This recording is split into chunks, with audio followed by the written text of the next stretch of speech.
And they were going, look, I know this isn't rock, but it's so fucking good, we're going to play it anyway. And they played Michael Jackson. Oh, it's that. It was that good. Yeah. It was so good they played it on rock stations. He was ubiquitous. Yeah. I mean, you know, who knows what the fuck that scope was like. The closest thing that I've ever like seen of that up close would be like Eddie. Yeah. One of the guys who's been, you know, on that level. Yeah. And Eddie is a cool motherfucker. In fact, if you're in his orbit, it feels normal in there. Yeah. Like, you go to his house and bowl and talk shit, and you know his kids come in and out, and you know it's just like it seems like a sitcom, but it's really hilarious. Eddie got the heat. He's funny as fuck, bro. Can talk like anybody. Just says wildly imaginative things. Why do you think he doesn't do stand up? You know, this shit ain't no bicycle, man. You know what I mean? He's an anomaly in the sense that I'm sure it would come right back to him. Like when he cuts up in the house, it should be real funny. But I don't know what it would mean. I don't know what it means to him, having been this person we're describing. Right. What's also, he feels like his material, when he goes back and watches Raw, he's like kind of embarrassed by it. He's, you know, that it's... You know, it's funny, when I put out my first 2 Netflix joints, I think I was on Kimmel. It was the only press I did.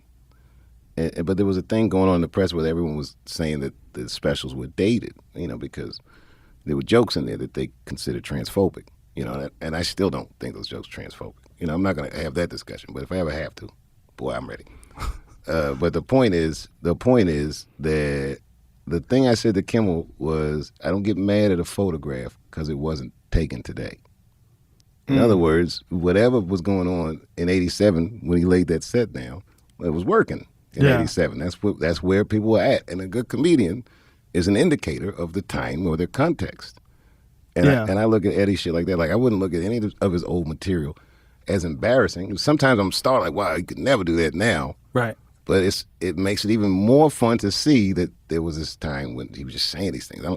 You know, I'm a comedian. I don't smell any malice in it. I don't think he's trying to hurt anybody. No. It's just, this guy is just cracking. He was doing comedy that was relevant during the time that he was doing it. The world was a different place. Right, and it's not irrelevant now. The thing that's remarkable is he's a different guy now, right? Which is why he feels embarrassed. It's not even about what happens to the world.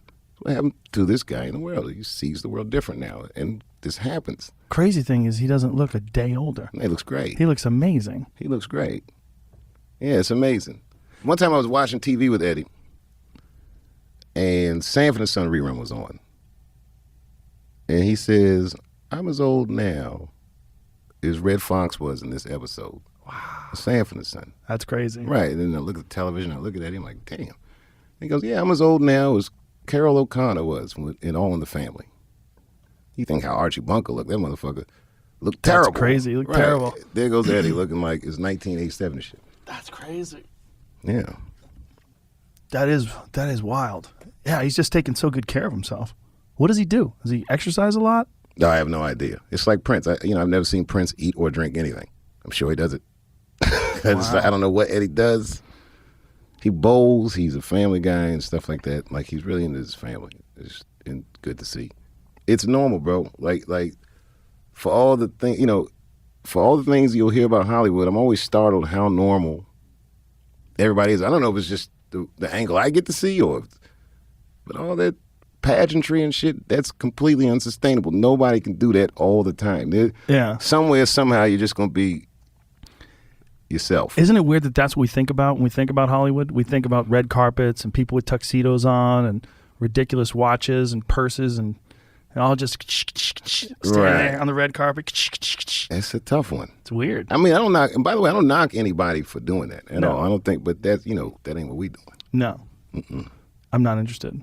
No, it's fun sometimes. It's just so weird. It's so different than real life. Yeah, but in a weird way, that is their real life. That's a work thing. It's a peak work thing. It's like, this is peak glam. Ta-da.